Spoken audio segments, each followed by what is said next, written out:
Good evening, this is Grace Gardner, London Hillingdon here. We're going to be making honey mustard chicken pasta tonight. So here we go. So as you can see, I've got everything ready here. We've got the cooker, the trangia, and first of all we are going to get our chicken, which I cut up earlier. You can use cooked chicken. If you're going to use chicken or any other meat on an expedition, the best thing to do is cook it at home, put it in a polythene bag, freeze it overnight, and then take it frozen in your bag, so that in your rucksack, so when you get to camp by that night it should have thawed out, or at least it's cooked, so you won't have to worry about undercooked chicken or undercooked meats. So we have our chicken. We are going to put a little bit of oil in our pan.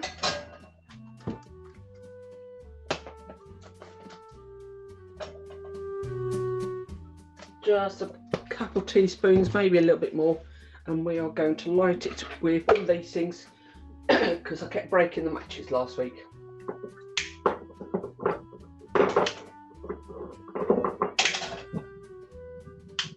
So we start off gentle, using the handle, of course, safety first. Don't leave the handle on, by the way. Put the pan onto the cooker, tip the meat in.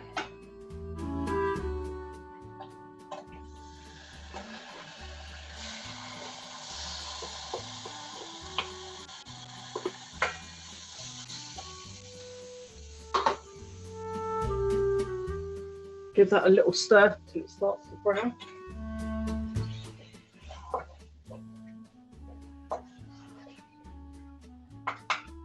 While that's browning off, I'm going to chop some onions. So down here, so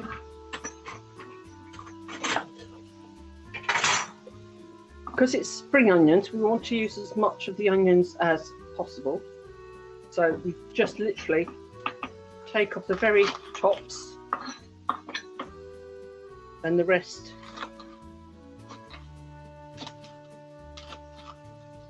Please be careful of your fingers when you're doing this. There's nothing to stop you doing this at home and then bringing it all in a polythene bag along with the pasta and everything.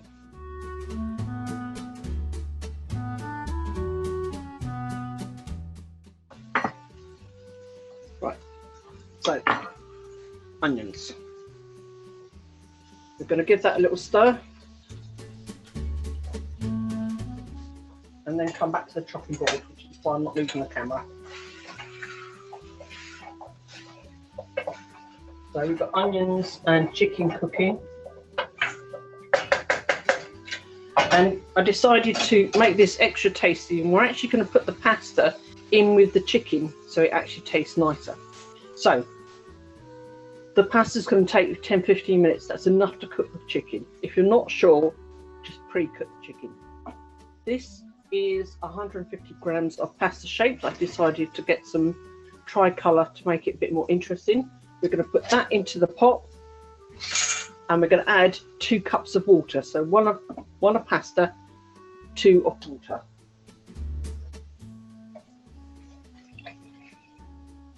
At this stage, if it's too much water, we can drain it off later.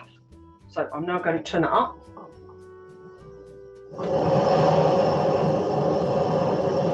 You can hear it going away in the background. So a bit more water.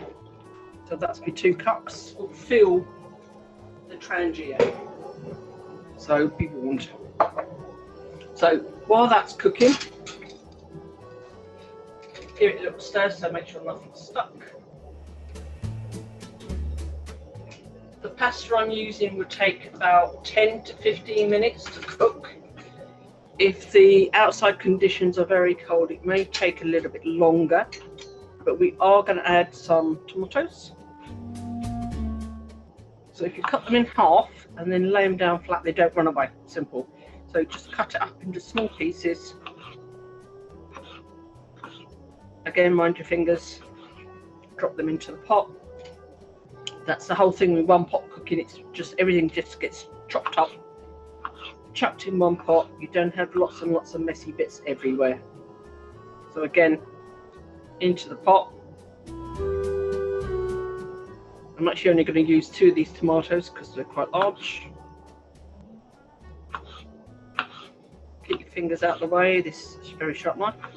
If your knife isn't cutting, then you need to sharpen it. You can either use a sharpening stone or, as I've done on occasion, a brick. So if you're in the middle of the field and you want to sharpen your knife, you can actually find just a flat stone will do, as long as it's not too crumbly, and literally just wipe the knife over it and it'll sharpen it. Remember to wash it afterwards though. Right, so that's our tomato. I'm now going to lift the camera up 1 second. Try not to get tomato juice everywhere.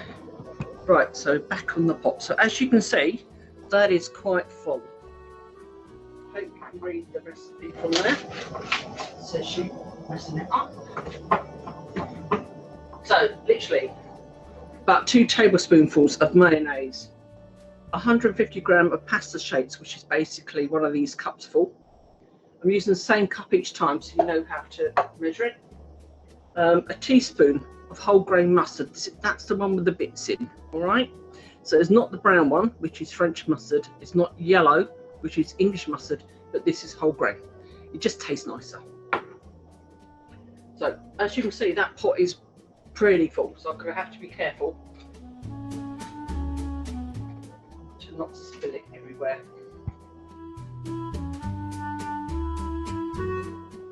I could have done less pasta, I think. It's too late now. As you can see, the chicken is cooking up nicely. It's not quite totally cooked, but it will be cooked by the time the pasta is done. With the spring onions and the tomatoes, there's lots of lovely colours in there. And just to give it a bit of kick, if you wanted to, you could chuck in a chicken oxo cube. Entirely up to you, because we are going to flavour it with the honey and mustard. So now our cup is empty. We are going to put in some mayonnaise.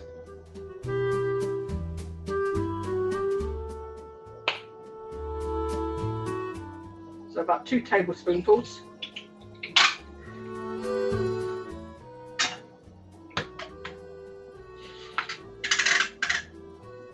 Sorry about silly noises.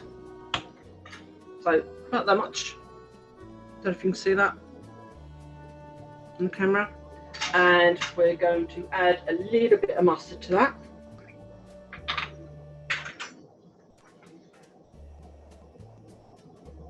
It's better to put a little bit in at a time, because then you can always add more, but you can't take it out again.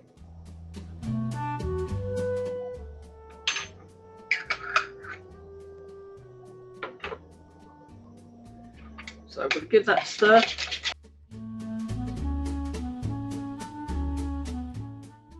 And then we're going to add some runny honey.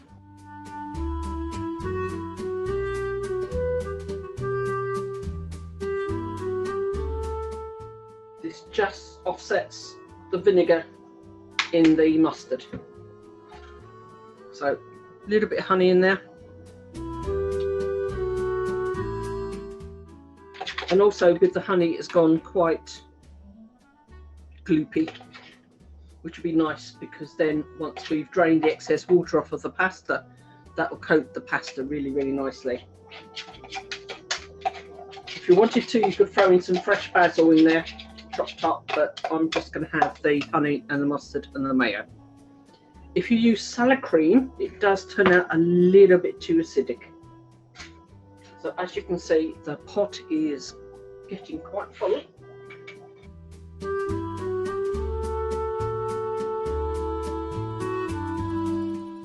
The chicken's about cooked, but the pasta isn't quite. So we just need to wait for the pasta to cook, and that means everything will be cooked. You don't have to use tricolour, I just thought it would be a bit more colourful. You can use any pasta shape you like.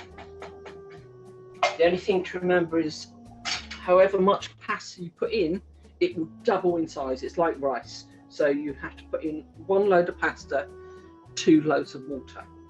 Same with rice. 1 load of rice, 2 loads of water. I don't actually have salt in my food, but you can add salt if you wish, but you can also adjust it with the dressing. Just make sure it's totally mixed. Don't forget to rinse it out if you want coffee afterwards. That might taste funny. Though I've been known to put honey in my coffee if they didn't have any sugar. So I'm going to turn that down because that's going to go over.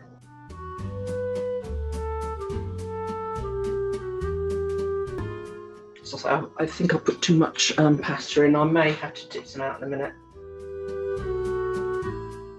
but I'm hoping not. So as I say, it's a bit on the limits. This meal is for 2 people. This is or 3, depends how hungry you are. This is a 3-person trangia, and as I've said before, this is for 3 people, tent group 3. And you can get a slightly smaller version, and that's for 2 people. And as usual, guys and girls, tent safety, don't cook too close to the tents. Don't leave a trangia that's going unattended. You need to put your trangia somewhere somebody is not going to kick it, so not close to the guy ropes or anything like that, at least 6 foot away from your tent. Once you've finished cooking, the trangia is going to need to cool down a bit before you can put it away. Obviously, if it's dirty, then it needs rinsing as well. But basically, by the time you finish your meal, it should be cool enough for you to dismantle and wash up and put away. And please make sure that you dry them properly. There's nothing worse than yellow mould, or green mould rather, when you go to reissue the trangia and somebody's left food or water in it. It's quite gross. So please be clean in your habits. Leave it as clean as you would like it, or even cleaner. As you can see, the pasta's getting quite big now. There is still quite a bit of water in here, but that doesn't matter because I can tip that away. I have a colander handy. So don't forget, we're going to take the excess water off before we put the dressing on.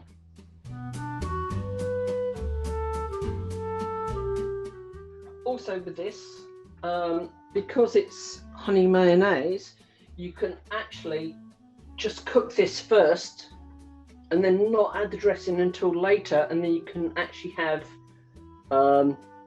some for the evening meal, and then you can have it cold in a container for lunch the next day. But no longer, because otherwise the chicken will go off. So it's almost 2 meals in one. So if you do too much and nobody eats it all, you can have it for lunch the next day. I've actually used chicken boneless thighs in this with no skin on. You don't have to use chicken breast meat all the time, and this is a slightly less expensive alternative. Still tastes as good, but not quite as expensive as the breast meat. And if you take the skin off, you don't get so much fat on the top of the liquid. If you're not sure, where's my fork gone? If you're not sure, pull out a bit of pasta and check it. It's not quite chewy. I think it's what they call al dente, so you can bite into it, but it's not quite cooked.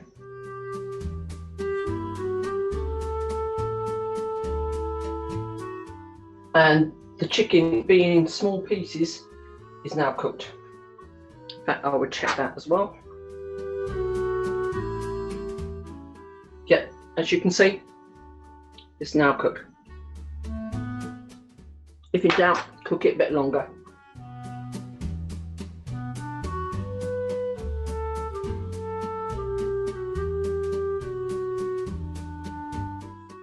Sounds like we'll run out of gas. Should be enough for tonight though. The gas cylinder I'm using, I have used on several cooking things already. One of these should last you for a group for at least 2 weekends, so practice in your quality. And that's including making cups of tea or soup or even cooking porridge in the morning. So they do last quite a long while. But if you just take a couple of small ones instead, it's entirely how you want to pack them. So that's just about cooked. I am going to turn it off. Oops, wrong way. And I'm going to drain most of this liquid off. If you'll excuse me just a minute, I will do that now. So colander, if you haven't got a colander, then borrow somebody else's Trangier handle and put the lid on. You have to use a handle because that's going to get flipping hot. So please be careful, do not burn yourself. Right, so I've now drained the pasta and I put it straight back in the pot. And it's magic time. So we have our dressing.